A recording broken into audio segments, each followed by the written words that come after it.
After some time had passed, Fu Xinqing dialed Yan's number and got straight to the point. Where are you? Yan remained calm and replied simply, I'm in the lobby. Wait for me in the lounge area, I have something for you, he ordered, devoid of any emotion in his voice. Nevertheless, she could only comply, saying, all right. She hung up the phone and was about to leave the reception desk when a sudden inquiry reached her ears. Someone from the conference affairs group asked, could you please check if Mr. Fu Xinqing, the president of Fu Corporation, is staying here? Yan was momentarily taken aback. She unconsciously halted and turned to face the inquirer. It was a young girl with a charming short haircut and big, expressive eyes. I have an urgent document to deliver to Mr. Fu, she explained while holding up a sealed document bag. Only then did the staff member confirm Fu Xinqing's presence and provide the room number to the girl, who graciously thanked them. Catching He Yan's gaze, she smiled kindly and briskly departed, leaving no room for suspicion. He Yan couldn't help but chuckle at herself, realizing that Fu Xinqing's presence had cast a significant shadow over her mind, causing her to become overly jittery at the mere mention of his name. As He Yan waited in the lounge area, she couldn't help but speculate about what Fu Xinqing might have for her. On the positive side, it could be a phone with monitoring software installed. About 10 minutes later, Fu Xinqing arrived, seeming somewhat dissatisfied with her choice to sit in the public lounge area. Despite his initial hesitation, Fu Xinqing took a seat beside her. She wanted to ask him about his apparent discomfort with the view, but she held back and instead inquired, what did you want to talk to me about? Fu Xinqing retrieved a small note, and placed it on the wide marble coffee table in front of them. His striking eyes locked onto hers as he said, Sui Ji had something urgent come up, so he had to leave the country. He asked me to return this to Miss Yan. Also, he inquired once more about the relationship between Fu Xinqing and Shinjijia. He Yan remained silent, her entire body frozen ever since Fu Xinqing produced the note. At first, she feared that Fu Suiji might not arrive, and later, she worried that he might be intercepted by Fu Xinqing. However, she never anticipated the worst-case scenario, Fu Xinqing coming in place of Fu Suiji. Fu Xinqing continued to smile and pressed, Teacher Yan, what do you know about Fu Xinqing and Shinjijia? Can you tell me? I'm quite curious. She struggled to find her voice, her lips moving but producing no sound. She closed her mouth and took a deep breath before she could finally muster the words, I don't know anything. I only said that to deceive Fu Suiji. Is that so? He replied softly, reclining back in his seat, crossing his legs, and resting his elbows on the sofa's armrests. He idly caressed his chin with his thumb and forefinger. Actually, I thought you were deceiving Suiji as well. But just as I was beginning to find our little game dull, you managed to surprise me, which was rather entertaining. Yan remained silent, her lips pursed tightly. In return for this surprise, Fu Xinqing continued, I believe I should offer you something in return, don't you agree? Her pupils quivered uncontrollably as she stared at him nervously, awaiting his so-called gift. At that very moment, a soothing piano melody in the background abruptly ceased.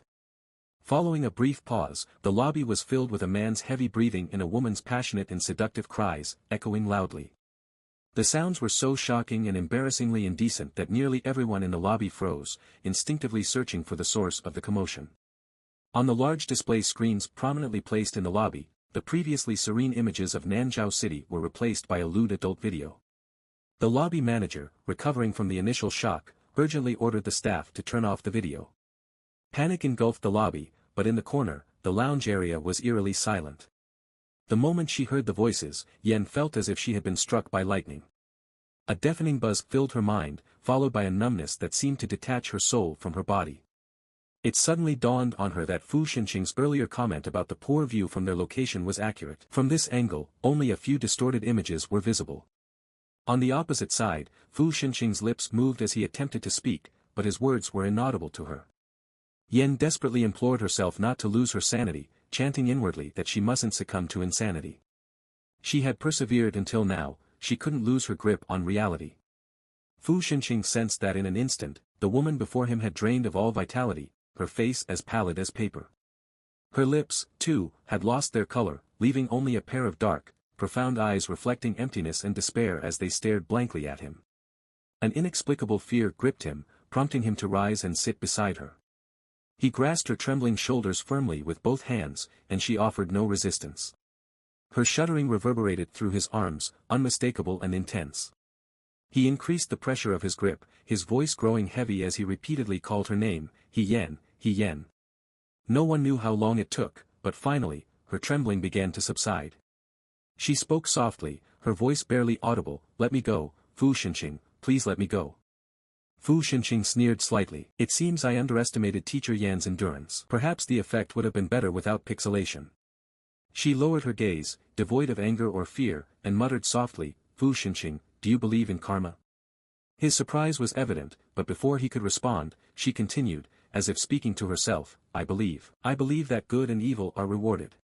Someday, someone will make you pay for what you've done. The price will cast you into the depths of hell, and you'll never be reborn." He laughed bitterly, lifting his hand to gently pinch her chin, sneering as he asked, "Really? Don't worry, even if such a day comes, I'll send you to hell first. We'll be companions there. How does that sound?" She met his gaze with unwavering eyes and calmly replied, "I'm already in hell, waiting for you." He stared at her for a while, then suddenly smiled, "Great." Just then, a voice filled with faint hesitation, but brimming with curiosity and hope. "Excuse me," the voice quivered, "are you Mr. Fu Xinqing from Fu Corporation?" In that precise moment, both Fu Xinqing and Yen looked up from their engrossing conversation. What they beheld was a vision of innocence, a young girl with short hair and eyes as big as saucers. Her demeanor was anything but forced, her gaze, unwavering, focused solely on Fu Xinqing, who was now the center of her universe. To Yen, the girl seemed familiar, a distant memory slowly resurfacing from the recesses of her mind. She was the same girl who had delivered documents to Fu Xinqing not too long ago. Fu Xinqing acknowledged the inquiry with a subtle nod, his curiosity piqued. "I am," he confirmed. The girl's face immediately lit up with a radiant smile, her admiration for Fu Xinqing shining through. "Hello, Mr. Fu. I'm a great admirer of yours," she gushed. "After hearing your speech on innovating capital, I came to hold you in high regard. Could you possibly grant me the honor of your autograph?" However, Fu Xinqing's brow furrowed slightly, poised to decline the request with firm resolve. He was about to utter the words, "I don't give autographs." But the girl, sensing his reluctance, swiftly turned to Yen, her eyes brimming with pleading innocence. "Beautiful sister," she implored, "could you please help me? Say a few kind words on my behalf and ask Mr. Fu to sign an autograph for me. Just a simple signature in my notebook. Remember me? We crossed paths at the reception desk earlier, and I gave you a friendly smile." Yen, ever the observant one, indeed remembered the young girl. She also recalled the document bag the girl had carried during their initial encounter, supposedly bound for Fu Xinqing. Sensing a flicker of doubt in Yan's eyes, the girl hastened to clarify, "I must apologize for the little white lie about delivering a document to Mr. Fu. My true purpose here is simply to request his autograph." With a pitiful blink of her eyes, the girl continued her earnest plea to Yen, "Pretty sister, you're such a kind soul. Please, implore Mr. Fu for that autograph, won't you?" Fu Xinqing couldn't help but be amused by the girl's clever tactics. He broke into a playful smile and, turning to Yen, teased, "If you beg me, I just might consider giving her an autograph." Without missing a beat, Yen responded, "I beg you," her expression devoid of any emotion. She gestured for the girl to hand over her notebook, adding, "Please sign it, and be sure to include a few kind words for the young lady." Yen then glanced at the young girl, her curiosity piqued. "Do you have any other requests? Perhaps a photo with him or something of the sort?" The young girl was momentarily taken aback, but her eyes soon sparkled with excitement. She asked in rapid succession, "Can I take a group photo with him? Is it really possible to have a picture with Mr. Fu?" Without giving an immediate answer, Yen turned to Fu Xinqing, her silence echoing her question. She then reiterated, "I beg you." Fu Xinqing found himself both baffled and amused by the situation. He extended his hand, taking the young girl's soft leather notebook, and with a mischievous grin, began to pen some cliched words about learning in progress. Yen, meanwhile, observed the young girl's fascination with the sticky notes on the coffee table. The girl remarked, "Pretty sister, where did you get these adorable sticky notes?" Yen casually picked up a note from the coffee table and crumpled it, but she retrieved some spare ones from her leather bag and offered them to the girl. "Since you like them, you can have these. I have plenty more." The young girl was both surprised and delighted, accepting the notes with gratitude and tucking them away in her bag. Fu Xinqing had finished signing his name and closed the soft leather book, which he then returned to the girl. The girl suddenly remembered her desire for photographs. She hastily retrieved her mobile phone and handed it to Yen, guiding her through the process. The little girl accidentally clicked into her photo album. After flipping through a few photos in a row, she realized her mistake and stuck out her tongue mischievously. She said to Yen, "I'm nervous, really nervous. Don't laugh at me." Although she scrolled only a bit, Yen still clearly saw the middle-aged man in a selfie with the girl. That's Officer Chen. She pursed the corners of her lips, turned off the photo album, opened the camera app, and said lightly, "It's okay, I've used this phone before, leave it to me." As the young girl moved closer to Fu Xinqing, leaning against the sofa's armrest, she directed a bright smile toward Yen. Just as Yen raised the phone to take the photo, Fu Xinqing interrupted, "Hold on a moment." The young girl couldn't help but feel a surge of panic, but Yen remained composed. She looked at Fu Xinqing with an air of indifference and asked, "What's the matter?" Fu Xinqing's smile was enigmatic as he pointed at Yen. "Come over and join us for the picture." Yen's brow furrowed slightly, her initial impulse to decline held in check. But before she could respond, the young girl had already leaped into action, exclaiming, "Yes, yes, pretty sister, come over and take a picture with us. I'll find someone to snap the photo." Fu Xinqing remained seated on the sofa, but his arm wrapped around Yan's waist, obliging her to sit on the armrest.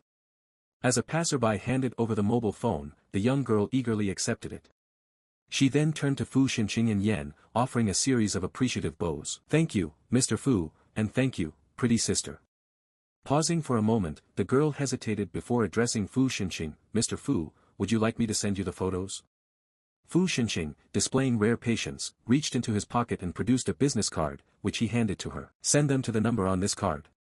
She glanced at Yen, who promptly declined, saying, "I don't need it." Although the young girl appeared slightly surprised, she refrained from commenting and instead shrugged nonchalantly. "All right, I apologize for taking up so much of your time. Once again, thank you very much," she said before darting away.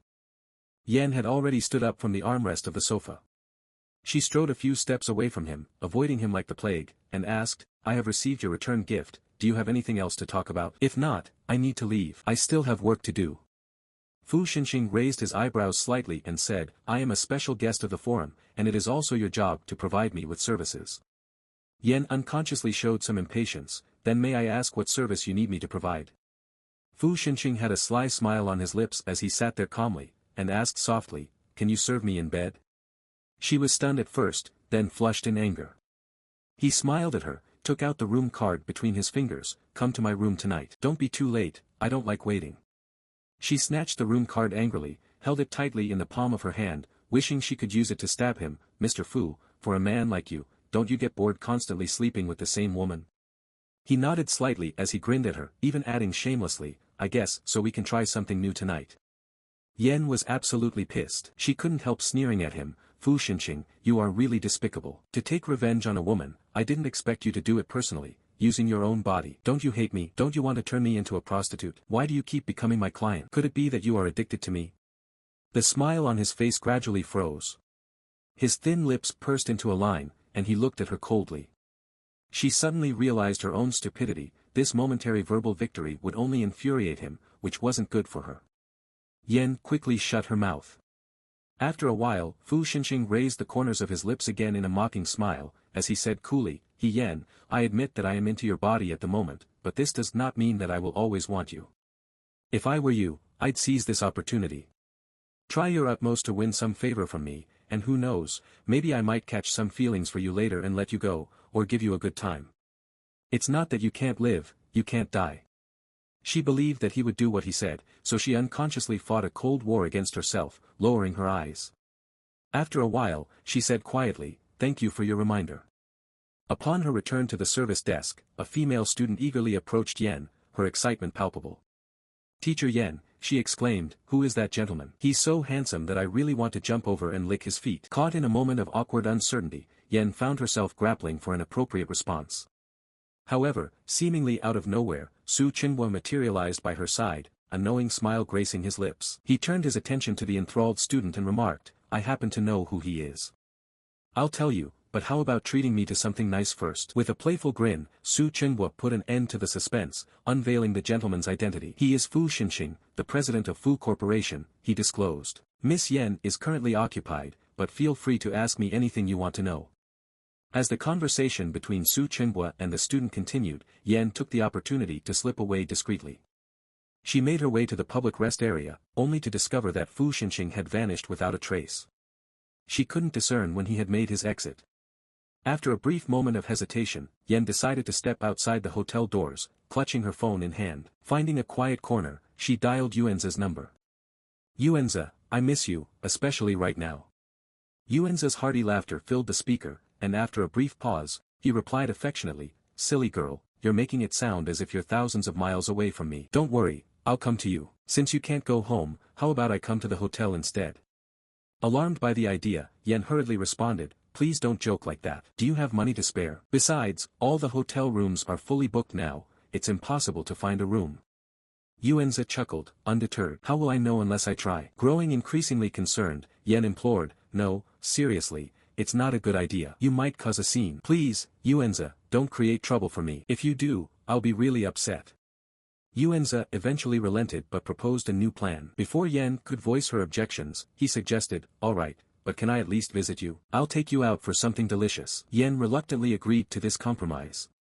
As soon as she hung up the phone, the young girl from earlier approached Yan. Without allowing her to speak, Yan immediately interjected, her tone urgent, I know who you are. Give me your number, and I'll contact you. Don't discuss anything here, and avoid approaching him any further. He's dangerous. The girl stared at Yan in silence for a few moments before responding, what's your number? Why don't I call you, and you save my number? Yan gave her a sidelong glance and replied, no need. Just tell me your number, and I'll memorize it. I'll call you. The girl recited her phone number. I've got it, Yan said briskly. Now, go home. With that, Yan walked away, leaving the young girl standing there, both astonished and suspicious. Half an hour later, Yuanza's car arrived at the hotel, and Yan quickly hopped in. She urged him to drive, her voice filled with urgency, let's go, but not for dinner. Find an express hotel nearby and get a room. Yuanza was taken aback by her request but couldn't help but chuckle. Yan, he teased, can't we eat first? Determined, she shook her head firmly. No, she insisted, staring into his eyes with intensity, I don't want to eat, I want you right now. Yuanza gazed at her for a moment, then suddenly reached out, grabbing the back of her neck, and pulled her closer for a passionate kiss. Their hunger for each other was undeniable, and the moment they arrived at the hotel, their lips locked in a heated embrace. She responded to him ardently, her breath ragged as she begged, hold me, Yuanza, hold me tighter. He obliged, holding her so tightly that she could barely breathe. Later, as they lay on the bed, she clung to him, burying her face in his arms, and tears began to flow. He was taken aback by her sudden change in demeanor and pulled away, concern etched across his face. Nervously, he asked, what's wrong, baby?